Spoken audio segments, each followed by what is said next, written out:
A Little Princess by Frances Hodgson Burnett. Chapter 1. Sara. Once, on a dark winter's day, when the yellow fog hung so thick and heavy in the streets of London that the lamps were lighted and the shop windows blazed with gas as they do every night, an odd-looking little girl sat in a cab with her father and was driven rather slowly through the big thoroughfares. She sat with her feet tucked under her and leaned against her father, who held her in his arms, as she stared out of the window at the passing people with a queer old-fashioned thoughtfulness in her big eyes. She was such a little girl that one did not expect to see such a look on her small face. It would have been an old look for a child of 12, and Sara Crewe was only 7.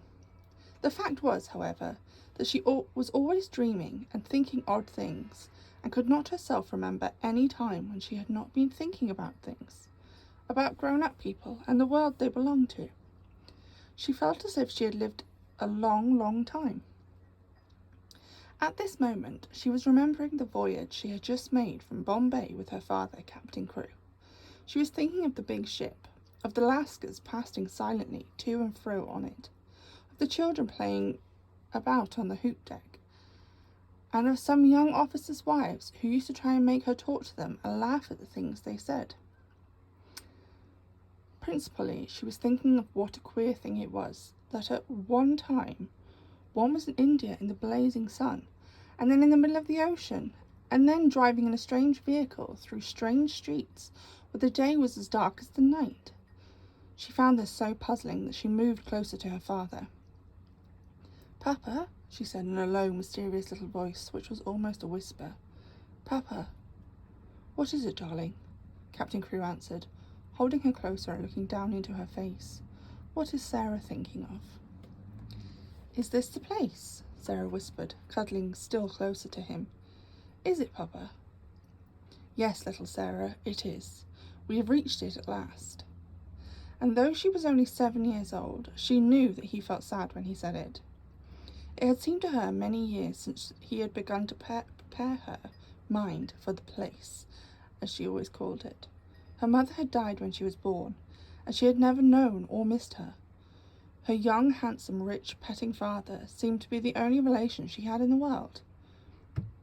They had always played together and been fond of each other. She only knew he was rich because she heard people say so when they thought she was not listening, and she had also heard them say that when she grew up she would be rich too. But she did not know all that being rich meant. She had always lived in a beautiful bungalow and had been used to seeing many servants who made salams to her and called her Missy Saib and gave her her own way in everything. She had had toys and pets and an ayah who worshipped her, and she gradually learned that people who were rich had these things. That, however, was all she knew about. During her short life, only one thing had troubled her, and that thing was the place she was to be taken to some day. The climate of India was very bad for children, and as soon as possible they were sent away from it, generally to England and to school. She had seen other children go away and had heard their fathers and mothers talk about the letters they received from them. She had known that she would be obliged to go also, and though sometimes her father's story of the voyage and the new country had attracted her, she had been troubled by the thought that he could not stay with her. "Couldn't you go to that place with me, Papa?" she had asked when she was 5 years old. "Couldn't you go to school too? I would help you with your lessons." "But you will not have to stay for a very long time, little Sara," he had always said. "You will go to a nice house where there'll be lots of little girls, and you will play together, and I will send you plenty of books, and you will grow so fast that it will seem scarcely a year before you are big enough and clever enough to come back and take care of Papa." She had liked to think of that, to keep the house for her father, to ride with him and sit at the head of the table when he had dinner parties, to talk to him and read his books. That would be what she would want most in the world, and if one must go away to the place in England to attain it, she must make up her mind to go. She did not care very much for the other little girls, but if she had plenty of books, she could console herself. She liked books more than anything, and was in fact always inventing stories of beautiful things and telling them to herself. Sometimes she had told them to her father, and he had liked them as much as he did. "Well, Papa," she said softly, "if we are here, I suppose we must be resigned." He laughed at her old-fashioned speech and kissed her. He was not at all resigned himself, though he knew he must keep that a secret. His quaint little Sara had been a great companion to him, and he felt he should be a lonely fellow when, on his return to India, he went into his bungalow, knowing he need not expect to see a small figure in its white frock come forward to meet him. So he held her very closely in his arms as the cab rolled into the big, dull square in which stood the house which was their destination. It was a big, dull brick house, exactly like all the others in its row, and on the front door there shone a brass plate on which was engraved in black letters, "Miss Minchin, Select Seminary for Young Ladies." "Here we are, Sara," said Captain Crewe, making his voice sound as cheerful as possible. Then he lifted her out of the cab, and they mounted the steps and rang the bell. Sara often thought afterwards that the house was somehow exactly like Miss Minchin. It was respectable and well furnished, but everything in it was ugly, and the very armchairs seemed to have had hard bones in them. In the hall everything was hard and polished. Even the red cheeks of the moon face on the tall clock in the corner had a severe varnished look. The drawing room, up to which they were ushered, was covered in carpet with the square pattern upon it. The chairs were square, and a heavy marble timepiece stood upon the heavy marble mantel. As she sat down in one of the stiff mahogany chairs, Sara cast one of her quick looks about her. "I don't like it, Papa," she said, "but then I dare say soldiers, even brave ones, don't really like going into battle." Captain Crewe laughed outright at this. He was young and full of fun, and he had never tired of hearing Sara's queer speeches.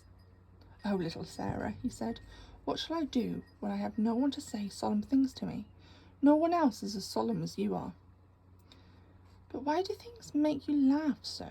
inquired Sara. "Because you are such fun when you say them," he answered, laughing still more. And then suddenly he swept her up into his arms and kissed her very hard, stopping laughing all at once and looking almost as if his tears had come into his eyes. It was just then that Miss Minchin entered the room. She was very like her house, Sara felt, tall and dull, and respectable and ugly. She had a large, cold, fishy eyes, and a large, cold, fishy smile. It had spread itself into a very large smile when she saw Sara and Captain Crewe. She had heard a great many desirable things of the young soldiers from the lady who had recommended her school to him. Among other things, she had heard that he was a rich father who was willing to spend a great deal of money on his little daughter. "It will be a great privilege to have a charge of such a beautiful and promising child, Captain Crewe," she said, taking Sara's hand and stroking it. "Lady Meredith has told me of her unusual cleverness. A clever child is a great treasure in an establishment like mine." Sara stood quietly, with her eyes fixed upon Miss Minchin's face. She was thinking something odd, as usual. "Why does she say I'm a beautiful child?" she was thinking. "I am not beautiful at all. Colonel Granger's little girl, Isabel, is beautiful. She has dimples and rose-coloured cheeks and long hair the colour of gold. I have short black hair and green eyes, besides which I am a thin child, and not fair in the least. I am one of the ugliest children I ever saw." She was beginning to tell a story. She was mistaken, however, in thinking that she was ugly. She was not in the least like Isabel Grange, who had been the beauty of the regiment, but she had an odd charm of her own. She was a slim, supple creature, rather tall for her age, and an intense, attractive little face. Her hair was heavy and quite black, and only curled at the tips. Her eyes were greenish-grey, it is true, but they were big, wonderful eyes, with long black lashes, and though she did not like the colour of them, many other people did. Still, she was very firm in her belief that she was an ugly little girl, and she was not at all elated by Miss Minchin's flattery. I should be telling a story if I said she was beautiful, she thought, and I should know I was telling a story.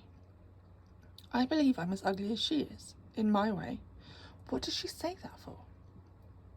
After she had known Miss Minchin longer, she learned why she had said it.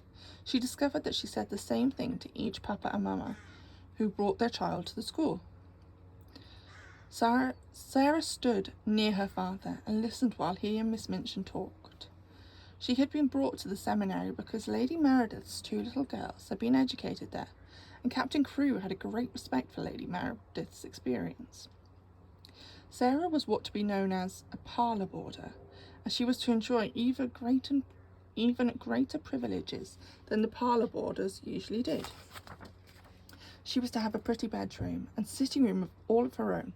She was to have a pony and a carriage, and a maid to take the place of an ayah who had been her nurse in India. I am not in the least anxious about her education, Captain Crewe said, with his gay laugh, as he held Sara's hand and patted it. The difficulty will be to keep her from learning too fast and too much. She is always sitting with her little nose burrowing into books. She doesn't read them, Miss Minchin. She gobbles them, as if she were a little wolf instead of a little girl. She is always starving for new books to gobble, and she wants grown-up books, great big fat ones, French and German as well as English, history and biography and poets and all sorts of things. Drag her away from her books when she reads too much. Make her ride her pony in the Row, or go out and buy a new doll. She ought to play more with dolls. Papa, said Sara, you see, if I went out and bought a new doll every few days, I should have more than I could be fond of. Dolls ought to be intimate friends. Emily is going to be my intimate friend. Captain Crewe looked at Miss Minchin, and Miss Minchin looked at Captain Crewe. Who is Emily? She inquired. Tell her, Sara, Captain Crewe said, smiling. Sara's green-grey eyes looked very solemn and quite soft as she answered. She is a doll I haven't got yet, she said. She is a doll Papa is going to buy me. We are going out together to find her. I have called her Emily. She is going to be my friend when Papa is gone. I want her to talk to about him. Miss Minchin's large fishy smile became very flattering indeed. What an original child, she said. What a darling little creature. Yes, said Captain Crewe, drawing Sara close. She is a darling little creature. Take great care of her for me, Miss Minchin. Sara stayed with her father at his hotel for several days. In fact, she remained with him until he sailed away again to India. They went out and visited many shops together and bought a great many things. They bought, indeed, a great many more things than Sara needed, but Captain Crewe was a rash, innocent young man and wanted his little girl to have everything she admired and everything he admired himself. So between them, they collected a wardrobe much too grand for a child of 7. There were velvet dresses trimmed with costly furs, and lace dresses, and embroidered ones, and hats with great soft ostrich feathers, and ermine coats and muffs, and boxes of tiny gloves and handkerchiefs, and silk stockings in such abundant supply that the polite young women behind the counter whispered to each other that the odd little girl with the big solemn eyes must be at least some foreign princess, perhaps a little daughter of an Indian Rajah. And at last they found Emily, but they went to a number of toy shops, and they looked at a great many dolls before they discovered her. I want her to look as if she wasn't really a doll, Sara said. I want her to look as if she listens when I talk to her. The trouble with dolls, Papa, she put her head on one side and reflected as if she had said it. The trouble with dolls is that they never seem to hear. So they looked at big ones and little ones, at dolls with black eyes and dolls with blue eyes, at dolls with brown curls and dolls with golden braids, dolls dressed and dolls undressed. You see, Sara said, when they were examining one who had no clothes, if when I find her she has no frocks, we can take her to a dressmaker and have her things made to fit. They will fit better if they are tried on. After a number of disappointments, they decided to walk and look in at the shop windows and let the cab follow them. They had passed 2 or 3 places without even going in when, As they were approaching a shop, which was really not very large one, Sara suddenly started and clutched her father's arm. "Oh, Papa!" she cried. "There's Emily!" A flush had risen to her face, and there was an expression in her green-grey eyes, as if she had just recognised someone she was intimate with and fond of. "She is actually waiting there for us," she said. "Let's go in to her." "Dear me," said Captain Crewe. "I feel as if we ought to have someone to introduce us." "You must introduce me, and I will introduce you," said Sara. "But I knew her the minute I saw her, so perhaps she knew me too." Perhaps she had known her. She had certainly a very intelligent expression in her eyes when Sara took her into her arms. She was a large doll, but not too large to carry about easily.